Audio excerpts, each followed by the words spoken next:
Hello, আসসালামু আলাইকুম। সুপ্রিয় এইচএসসি শিক্ষার্থীবৃন্দ, আশা করি সকলেই ভালো আছো। আজকে আমাদের পড়ার টপিকস হচ্ছে এইচএসসি আইসিটি তৃতীয় অধ্যায়ের NAND গেটের সার্বজনীনতা নিয়ে পড়ব।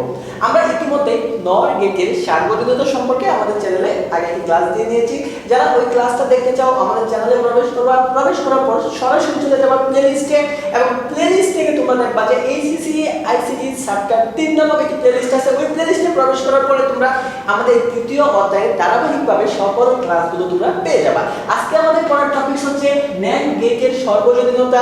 আমরা এর আগের ক্লাসে সর্বজনীনতা কি এবং এই NOR এবং NAND গেটের সর্বজনীনতার গুরুত্বপূর্ণতা সম্পর্কে আমি বলেছিলাম। যাই আজকে আমি বেশি আলোচনা করব না, সরাসরি চলে যাব আমাদের আজকের ক্লাসের মূল পার্টে।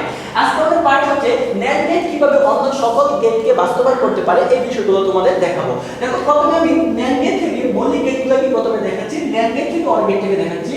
NAND NAND গেট থেকে আমরা OR গেটকে বাস্তবায়ন করব। আমি যে আগের ক্লাসে কিন্তু আমি সম্পূর্ণ কথাগুলো বলে দিয়েছিলাম যে আমরা কোনো একটা গেটকে যে গেটকে বাস্তবায়ন করব ওই গেটের আউটপুটটা আগে জেনে নিব এবং ওই আউটপুটের সমীকরণ হিসাবে ধরে NAND গেটের উপযুক্ত করে তারপর জাস্ট আমরা গেটে দিব, তাহলে সেটা আমাদের প্রশ্নের অ্যানসার হয়ে যাবে। আমরা NAND গেট বলতে আমরা এটা বুঝি যে আমরা NAND গেট বলতে বুঝি যে AB হোল নট। আমরা NAND গেট বলতে কি বুঝি? AB হোল নট মানে প্রত্যেকটা সম্পর্কের মাঝখানে একটি এন্ড থাকবে বা একটি গুণ থাকবে, তার উপরে একটি নট থাকবে, হোল নট থাকবে। যখন প্রত্যেকটা সম্পর্কের মাঝখানে একটি গুণ থাকবে এবং তার উপরে নট থাকবে তখন বুঝে যাব সেটা হচ্ছে NAND গেটের উপযুক্ত। তাই আমরা দেখো OR গেটের আউটপুট জানি a + b। যখন আমরা কোনো একটা ফাংশন আমাদের থাকবে আর এই ফাংশনটাকে যখন বলবে যে NAND গেটের সাথে বাস্তবায়ন করো, তখন আমরা কি করব? এই ফাংশনটাকে আগে এটার উপযুক্ত করে দিব। এটার উপযুক্ত মানে NAND গেটের উপযুক্ত করে দিব। উপযুক্ত বলতে এটা বুঝাতে চাচ্ছি যে প্রতিটা সম্পর্কের মাঝখানে গুণ, উপরে কি থাকতে হবে? বার থাকতে হবে। দেখো এখানে তো গুণও নাই, উপরে বারও নাই, তার মানে এটা NAND গেটের উপযুক্ত না। এখন আমাদের উপযুক্ত করতে হবে। উপযুক্ত করার একমাত্র রাস্তা হচ্ছে উপরে ডাবল বার নিয়ে আসতে হবে, মানে দুইটা নট নিয়ে আসতে হবে।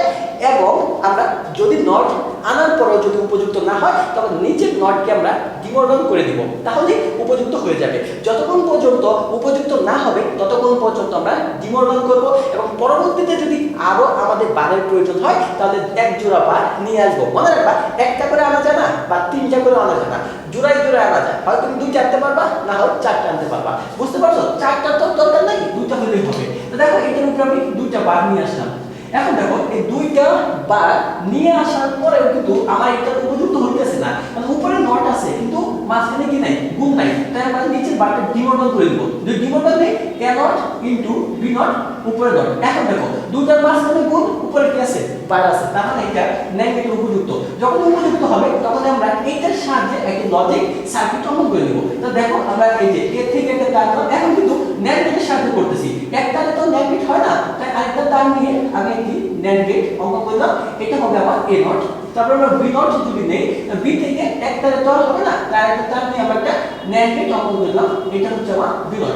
মনে রাখবা, যখন আমরা NOR গেট বা NAND গেট দ্বারা অন্য কোনো ফাংশনকে বা কোনো গেটকে বাস্তবায়ন করি তখন যত গেট অঙ্কন করতে হয় সকল কিছু ওই NAND গেট অঙ্কন করতে হয়, যেহেতু NAND গেট দ্বারা। তাই দেখো আমি a নট বাইর করছি NAND গেটের সাহায্যে, b নট বাইর করছি NAND গেটের সাহায্যে।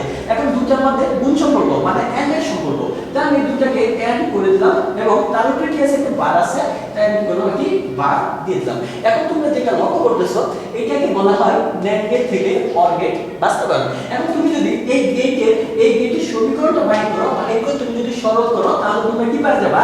তোমরা এই OR গেটকে পেয়ে যাবা। তখন তোমরা এই OR গেটকে পেয়ে যাবা এবং তোমরা OR গেট অঙ্কন করে দিতে পারো। তাই হবে। দেখো এখন আমরা বাস্তবায়ন করব NAND গেট থেকে AND গেট বাস্তবায়ন করব। NAND গেট থেকে AND গেট। আমরা জানি AND গেটের আউটপুট হচ্ছে AB। AND গেটের আউটপুট হচ্ছে AB। দেখো এখানে গুণ আছে কিন্তু উপরে বার নাই, জাস্ট আমরা দুইটা বার নিয়ে আসবো। আমাদের কাজ হচ্ছে যখন উপযুক্ত না হবে তখন দুইটা বার নিয়ে আসবো, ঠিক আছে? এখন দেখো যখন দুইটা বার নিয়ে আসলাম তখন লক্ষ্য করতেছো যে দুইটার মধ্যে গুণ, উপরে বার, তার মানে এটা একটা উপযুক্ত হয়ে গেছে, NAND গেটের উপযুক্ত হয়ে গেছে। যখন উপযুক্ত হয়ে যাবে তখনই আমরা কি করবো? এটা বাস্তবায়ন করা স্টার্ট করে দেবো। তো দেখো এখানে a থেকে একটা তার নিলাম আর একটা b থেকে তার নিলাম, দুইটার মাঝখানে গুণ সম্পর্ক মানে AND সম্পর্ক AND করলাম। উপরে একটি নট আছে, আমি একটি নট দিলাম। উপরে আরেকটি নট আছে, তাই আমি কি করলাম? এখান থেকে আরেকটি নটের জন্য আরেকটি তার বাহির করে আরেকটা NAND গেট অঙ্কন করে দেখো আমি এটা খুব স্বাভাবিক এই জন্য বলতেছি, কারণ যারা নট গেটের ক্লাসটা দেখে আসছো তারা জানো যে এই বিষয়গুলো আসলে কি। দেখো আমি এটা যদি আবার বলি, প্রথম এবি তার নিয়ে একটা ন্যান্ড গেট আঁকলাম, আঁকার পরে যেহেতু আরেকটা বার আছে, একটা তো ন্যান্ড গেট আঁকা যায় না, তাই আরেকটা তার নিয়ে আমি আরেকটা ন্যান্ড গেট অঙ্কন করে দিলাম, তাহলে এটা ফলাফল হিসাবে এটা আমাদের চলে আসবে। ঠিক আছে, এটা হচ্ছে আমার ন্যান্ড গেট থেকে AND গেট বাস্তবায়ন। এখন যদি আমাদের বলে যে ন্যান্ড গেট থেকে নট গেট বাস্তবায়ন করো, NAND NAND গেট থেকে নট গেট বাস্তবায়ন করো। এখন যদি আমাদেরকে এটা বলে যে NAND গেট থেকে কোন গেট বাস্তবায়ন করো, নট গেট, তাহলে দেখো জাস্ট এইটুকু যদি আমি করি, এই যে এইটুকু আমরা তো জানি নট গেটের আউটপুট হচ্ছে A নট, তাই আমরা এক তারে তো হবে না, তাই আরেকটা তার নিয়ে আমরা এইটার বাহির করে দিলাম A নট। এটা হচ্ছে আমাদের NAND গেট থেকে নট গেট বাস্তবায়ন। কারণ জানি নট গেটের ফলাফল হচ্ছে কি A নট, এবং এই NAND গেটের সাহায্যে আমরা এই অ্যারোটা বাহির করতে সক্ষম। তো এখন দেখো আমাদের এটা ছিল NAND গেট থেকে মৌলিক তিনটা গেটের সর্বনিম্নতার প্রমাণ। তোমাকে যদি প্রশ্ন করে যে NAND গেট দ্বারা মৌলিক তিনটা গেট প্রমাণ করো বা বাস্তবায়ন করো, তাহলে তুমি জাস্ট এইটুকু অঙ্কন করে দিবা, তাহলে তোমাদের এই প্রশ্নের অ্যানসারটা হয়ে যাবে। তোমরা চাইলে এখানে কি করতে পারো, এদিকে না করে এদিকে এটা করে তারপর এখানে প্রমাণ করে দিয়ে একবার অর গেট এন্ড গেটটা তোমরা অঙ্কন করে দিতে পারো। ঠিক আছে, এখন আসো আমরা যে গেটটা অঙ্কন করব সেটা হচ্ছে NAND গেট থেকে নর গেট বাস্তবায়ন। এখানে অর ছিল, এখন হয়ে যাবে নট। তোমরা যারা ক্লাস দেখতেছো এটা স্ক্রিনশট নিয়ে রাখতে পারো, পরে খাতায় তোমরা অবশ্যই নোট করে নিবা, কেমন? এখন দেখো এটা NAND গেট থেকে নর গেট বাস্তবায়ন। NAND গেট থেকে যদি আমরা নর গেট বাস্তবায়ন করি, তাহলে আমাদের আগে নর গেটের আউটপুটটা লিখতে হবে। আমরা জানি a + b হোল নট, এটা হচ্ছে আমাদের নর গেটের আউটপুট। তো দেখো এটা যদি আমাদের নর গেটের আউটপুট হয়, তাহলে দেখো এটা কি আমাদের NAND গেটের মতো মিলবে? কারণ আমরা NAND গেটের আউটপুট জানি কি ab হোল নট। তো দেখো নট আছে কিন্তু মাঝখানে গুণ, এখানে মাঝখানে যোগ, তার মানে এটার উপযুক্ত হয় না, মানে এইটা NAND গেটের উপযুক্ত হয় না। যখন উপযুক্ত না হবে তখন ডিমোডান করব, আর এটাকে যদি আমরা ডিমোডান করি তাহলে হয় কি a not into b not. এখন দেখো মাঝখানে গুণ আছে কিন্তু উপরে বার নাই, আর যদি বার না থাকে তাহলে আমরা দুটো বার নিয়ে আসতে পারি। তো এখানে আমি দুটো বার নিয়ে আসলাম, বুঝতে পারছি? এখানে দুটো বার নিয়ে আসলাম। এখন দেখো মাঝখানে গুণ, উপরে বার আছে। এখন এইটা দিয়ে যদি আমরা গেটটা আঁকি, তাহলে হুবহু এই সেম গেট হবে। তাহলে a not b not, a not b not, a not b not আমাদের গুণ করলাম, এই বারটা দিলাম। জাস্ট এইখানে এই যে বারটা আছে, উপরে যে বারটা, এই বারটাকে এই গেটে নাই, মানে আমরা এইটাকে যদি গেট আঁকি তাহলে সেম এরকম একটা গেটে আঁকবো, জাস্ট এই বারটা নাই। এই বারের জন্য আমরা কি করব, এইখানে এই তার থেকে আরেকটা তার বাইর করে আমরা আরেকটা NAND গেট অঙ্কন করে আরেকটা বার আমরা দিয়ে দিব, মানে এই যে এই নট গেট, মানে আরেকটা নটের জন্য এই একটা নটের জন্য এখানে আমরা কি করলাম, আরেকটা নট গেট অঙ্কন করে দিলাম। তাহলে এটা হয়ে যাবে আমার NAND গেট থেকে নট গেট বাস্তবায়ন। তো এটা তুলে নিতে পারো। এখন আমরা যে কাজটা করব সেটা হচ্ছে যে NAND গেট থেকে XOR গেটে বাস্তবায়ন করব, XOR গেটে বাস্তবায়ন করব। আমরা যদি XOR গেটের আউটপুট হচ্ছে a XOR b, আর এটা যদি আমরা বাঙালি তাহলে মানে এটা যদি আমরা সূত্র ফেলি তাহলে হবে a not b plus a b not, a not b plus a b not. তো দেখো আমরা জানি যে NAND গেটের উপযুক্ত হলে আমরা a b হলো না, প্রত্যেকটা সম্পর্কের মাঝখানে কোন উপরে বার থাকতে হবে। তো দেখো এই গুণ কিন্তু উপরে বার নাই, এই গুণ উপরে বার নাই, এই দুইটার মধ্যে যোগ, তার মানে এটা সম্পর্কের ধারে কাছেও নাই। সম্পর্কে দ্বারের কাছে নেই, কোনো সমস্যা নাই, আমরা দ্বারের কাছে নেওয়া, আমরা সম্পর্কটা তৈরি করবো, বানাবো। তো দেখো এখন আমরা তৈরি করে একমাত্র নিয়ম হচ্ছে উপরে ডাবল বানানো। এই ডাবল বানানো আনার পরে তো মিল নাই, যেহেতু মাঝখানে যুগ আছে, তাই এটাকে কি করতে হবে, আমাদের ডিমোডান করতে হবে। এটাকে যদি আমরা ডিমোডান করি তাহলে আমাদের হচ্ছে a not b into a b not. এই বারটাকে যদি পার্টিশন করে দিই, এই পারে দিলাম, এই পারে দিলাম, উপরে একটা বার আছে, এই বারটাকে রেখে দিলাম। দেখো আমরা একবার ডিমোডান করার পরে লক্ষ্য করো, এইখানে যে সম্পর্কটা আমাদের আছে, এই সম্পর্কের মাঝখানে গুণ, উপরে বার, কথা সত্য। এই সম্পর্কের মাঝখানে গুণ, উপরে বার, কথা সত্য। এই দুইটার মাঝখানে গুণ, উপরে বার, কথা সত্য। তার মানে আমরা এই শর্তের সাথে এখানে ফুল শর্ত কিন্তু ম্যাচ আছে। যখন দেখো যে এই শর্তের সাথে এই শর্ত ম্যাচ আছে, তার মানে এটা NAND গেট বাস্তবায়ন করার জন্য উপযুক্ত হয়ে গেছে। তার মানে যখন উপযুক্ত হবে তখন আমরা বাস্তবায়ন করে দিব। দেখো এখানে a b দুটো চলো দিতে আমি দুটো তার দিলাম a b, প্রথম a নট থেকে নিতে বলছে, এই যে আমি a নট থেকে দিলাম। মানে আমরা তো জানি যে NAND গেট একটা অঙ্কন করা যায় না, তাই a থেকে দুটো তার দিলাম, মানে a থেকে দুটো তার দিলাম, মানে এখানে কি দিলাম, a দিলাম, a থেকে তিনটা তার দিলাম, এই a নিলাম। বুঝতে পারছো, আমরা তো জানি যে a ইনটু a সমান সমান কি a, তার মানে a থেকে যদি দুটো তারই নেই, তার মানে কয়টা নিতেছি, হিসাবে একটা নিতেছি, বিষয়টা এরকম। তা দেখো আমরা এখান থেকে আমরা একটা এরর নিলাম আর একটা বি নিব। নেওয়ার পরে কি সম্পর্ক, গুণ সম্পর্ক, আমরা গুণ করলাম, উপরে বার আছে বার দিলাম, এটা করি একটা দিলাম আর একটা বিনোট থেকে দিলাম, ঠিক আছে, গুণ সম্পর্ক গুণ করলাম, উপরে কি আছে বার আছে বার দিলাম। এখন দেখো দুইটার মাঝখানে আবার গুণ, এই দুইটার মাঝখানে আবার গুণ, আমরা আবার গুণ করলাম, উপরে বার আছে এটা বার দিয়ে দিলাম। তাহলে এই যে আমি কাজটা করলাম এটা হচ্ছে আমার NAND গেট থেকে x OR গেটে বাস্তবায়ন। এটা হচ্ছে NAND গেট থেকে x OR গেটে বাস্তবায়ন। খুবই ইম্পর্টেন্ট কিন্তু এটা ম্যাক্সিমাম প্রশ্নের মধ্যে কিন্তু এই প্রশ্নটা আসছে। দেখো ম্যাক্সিমাম ক্ষেত্রে এই প্রশ্নটা কিন্তু তোমরা পাবা। পাওয়ার পরে তোমরা এটা কি করবা, এবার NAND গেটের উপযুক্ত করে দিবা, উপযুক্ত করে দেইটা জাস্ট খালি লজিক গেটটা অঙ্কন করে দিবা। না সিম্পল বিষয়। দেখো এখন আমরা যে আরেকটা কাজ বাকি আছে সেটা হচ্ছে NAND গেট থেকে x NOR গেটে বাস্তবায়ন।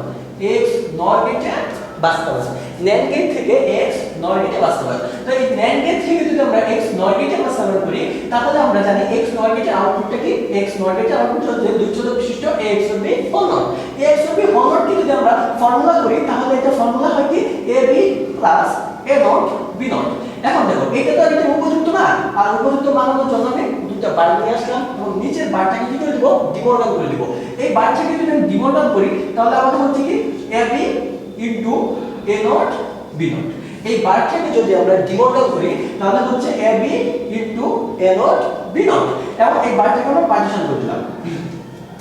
ঠিক আছে, এই বারটাকে আমরা কি করলাম, পার্টিশন করে দিলাম। এখন দেখো এই বারটাকে আমি ডিমোডাল করলাম করে পার্টিশন করলাম, উপরে কি আরেকটা বার রয়ে গেছে না, ওই বারটা আমি এভাবে রেখে দিলাম। এখন দেখো তো আমাদের NAND গেটে উপযুক্ত হয়েছে কিনা। NAND গেটে উপযুক্ত শর্ত কি ছিল, প্রত্যেকটা সম্পর্কের মাঝখানে গুণ উপরে বার। দেখো এই সম্পর্কের মাঝখানে গুণ উপরে বার, এই সম্পর্কের মাঝখানে গুণ উপরে বার, এই সম্পর্কের মাঝখানে গুণ উপরে বার। তার মানে বলতে পারি উপযুক্ত হয়ে গেছে। যখনই বুঝবো যে এটা NAND গেট দ্বারা বাস্তবায়নের উপযুক্ত হয়ে গেছে তখন আমরা গেট অঙ্কন করে দিব। এ থেকে তাই নিলাম, বি থেকে তাই নিলাম, প্রথমে এ থেকে নিতে বলছিলাম, বি থেকে নিতে বলছিলাম, তারপরে গুণ সম্পর্ক নট দিলাম, আর এখানে এ নট থেকে নিতে বলছে, নিলাম এ নট থেকে, বি নট থেকে নিতে বলছে, নিলাম বি নট থেকে, গুণ সম্পর্ক করলাম গুণ, বার আছে নাম্বার, দুইটার মাঝখানে আবার গুণ উপরে বার, দুইটার মাঝখানে আবার গুণ উপরে বার। দেখো আমি এটা ফার্স্ট কেন বলতেছি, আগে ক্লাসে তো বলছি, এটা ফার্স্ট বলার কারণ হচ্ছে আমরা এই জায়গায় কখন পৌঁছাইছি, আমরা এই জায়গায় পৌঁছাইছি সপ্তক সারণী করছি, লজিক গেট করছি, তারপরে লজিক ফাংশন থেকে লজিক সার্কিটে রূপান্তর করছি, লজিক সার্কিট থেকে লজিক ফাংশনে রূপান্তর করছি, আমরা সরলের সূত্রগুলো পড়ছি, সরলের সূত্রগুলো কিভাবে আসছে জানছি, এবং এই সূত্রগুলো অ্যাপ্লাই করে আমরা সরল করছি, ডিমোডাল কাকে বলে, ডাবল বার কাকে বলে, এ ডাবল বার সমান এ কেমনে হয় বিস্তারিত আগে পড়ে তারপরে এই জায়গায় আসছি। যেহেতু এগুলো করে আসছি তখন এখন যে আমি কথাগুলো বলছি ভাই, সরলগুলো করতেছি ভাই, গেটগুলো আঁকতেছি, যারা ওই ক্লাসগুলো করছো তাদের জন্য এই জিনিসটা একদম সিম্পল। জাস্ট খালি মাঝখানে এই যে উপযুক্ত করে কাজটা করতে হয় এই বিষয়টা তোমাদের একটু জানার বাহিরে ছিল। যাই হোক, অনেকে আবার ভিডিওতে কমেন্ট করো যে ভাই আপনার বাসা কোথায়। আমি বলতেছি আমার বাসা হচ্ছে ময়মনসিংহ জেলা নান্দাইল উপজেলা, এবং আমি মূলত গ্র্যাজুয়েশন শেষ করলাম সবে মাত্র, এখন জানি না কি করব, মাস্টার্স করতে পারি, আদারওয়াইজ কোনো জবে ঢুকে যেতে পারি। তো তোমরা যারা আমার কাছ থেকে হেল্প নিতে চাও, প্রত্যক্ষভাবে তোমাদের আইসিটি রিলেটেড, তোমাদের এইচএসসির উপরে যত ধরনের হেল্প তোমরা নিতে চাও, আজকে 7 বছর ধরে তোমাদের এই আইসিটি সাবজেক্টের উপরে আমি আছি। তো আল্লাহ পাকের রহমতে এবং তোমাদের ভালোবাসায় যথেষ্ট অভিজ্ঞতা অর্জন করেছি। ওই অভিজ্ঞতার প্রেক্ষিতে বলতে চাই, তোমরা যদি কোনো হেল্প প্রয়োজন হয়, ডেসক্রিপশন বক্সে আমার ফেসবুক আইডির লিংক এবং আমার গ্রুপের লিংক দেওয়া থাকবে, তোমরা গ্রুপে জয়েন হয়ে বা আমাকে পার্সোনালি ইনবক্স করে তোমাদের যে কোনো সমস্যার সমাধান দিতে পারো। এবং নান্দাইলের ভিতরে যদি কেউ কন্ট্যাক্ট করতে চাও তাহলে আমি নান্দাইল নতুন বাজার কৃষি ব্যাংকের 3 তলায় সকাল 8টা থেকে সারাদিন এই জায়গায় আমি স্টুডেন্ট পড়াই, প্লাস আমার পার্সোনালি কিছু কাজ করি। এই জায়গায় এসে যোগাযোগ করলে তোমরা অবশ্যই পেয়ে যাবা। সকলে ভালো থাকবা, সুস্থ থাকবা। আল্লাহ হাফেজ, আসসালামু আলাইকুম।